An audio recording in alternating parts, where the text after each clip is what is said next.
Salam sehat selalu kawan. Hari ini saya akan buat catatan mengenai beli rumah murah lewat CESI. Ketahui dulu prosesnya, termasuk resiko-resikonya nanti akan dibahas. Ini catatan saya sebelumnya, semua ada di YouTube. Ini yang paling banyak, yang ini paling banyak viewernya. Oke, saya akan mulai. Di sini bagaimana seseorang investor atau pembeli rumah bisa mendapatkan rumah yang diinginkan lewat cara CESI. Saya bagi di sini menjadi 5 dari sisi debitur, bank, broker, investor atau pembeli, kemudian KPKNL. Dari sisi debitur, pada saat dia berutang di bank akan ditandatangani perjanjian kredit yang kemudian dia mengakui berutang, itu artinya bank mempunyai hak tagih. Ini saya ulang sedikit dari video saya yang sebelumnya. Kemudian atas utangnya ini, debitur memberikan jaminan, saya ambil contoh rumah, dia memberikan jaminan rumah yang kemudian nilainya diikat di dalam sertifikat. Namun secara fisik ini masih milik debitur. Jadi rumahnya masih milik debitur, sedangkan nilainya dibebankan terhadap sertifikat rumah ini. Oke, kemudian saya lanjut langsung aja. Debitur ini macet.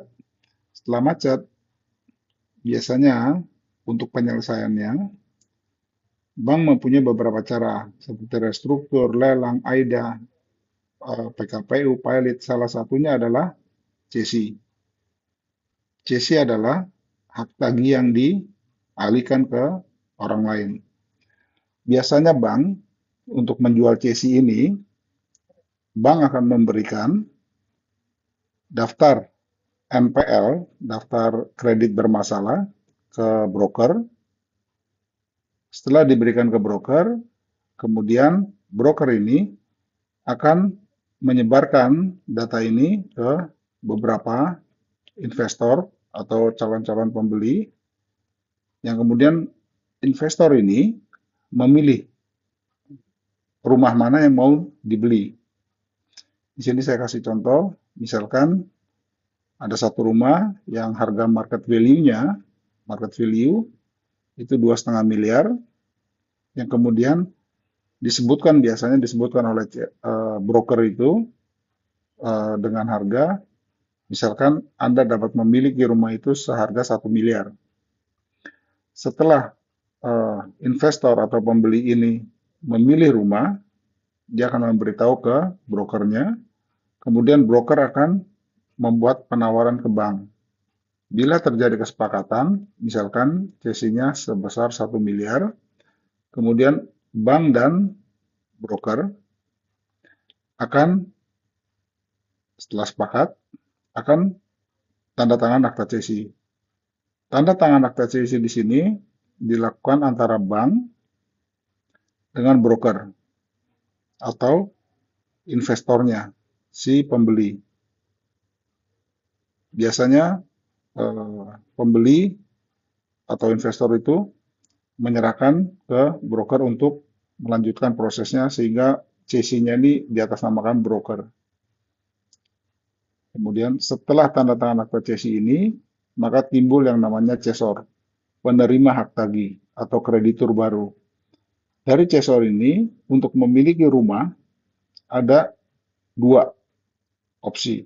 Satu, dia nego langsung dengan debiturnya, nanti setelah itu akan menandatangani akta jual beli. Di sini akan timbul biaya kerohiman, uang damai. Atau opsi kedua, dia melakukan lelang di KPKNL. Untuk lelang di KPKNL, cesor akan mengajukan permohonan, Kemudian setelah itu dari KPKN akan keluar penetapan tanggal lelang maksudnya. Setelah itu ada beberapa proses di sini, proses-proses seperti minta SKPT. Ini ketua KPKNL yang akan minta SKPT ke BPN. SKPT itu apa? SKPT surat keterangan pendaftaran tanah.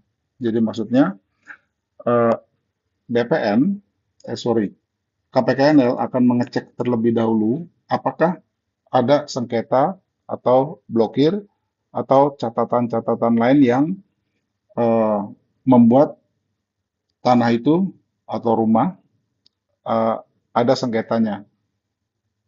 Setelah bersih, baru akan dilanjutkan dengan acara lelang. Apabila acara lelang terjadi, diharapkan itu akan terjual. Terjualnya ke siapa? Biasanya terjualnya akan ke si investor awal yang ingin membeli waktu itu. Setelah itu akan dilanjutkan dengan proses balik nama. Setelah balik nama akan dilakukan pengosongan. Pengosongan ini bisa lewat pengadilan atau dengan negosiasi langsung dengan debiturnya. Oke, sampai di sini dulu. Ini ada tanda segitiga. Di sini ada tanda segitiga juga. Di sini ada tanda segitiga. Ini akan saya sampaikan pada video berikutnya. Bersambung.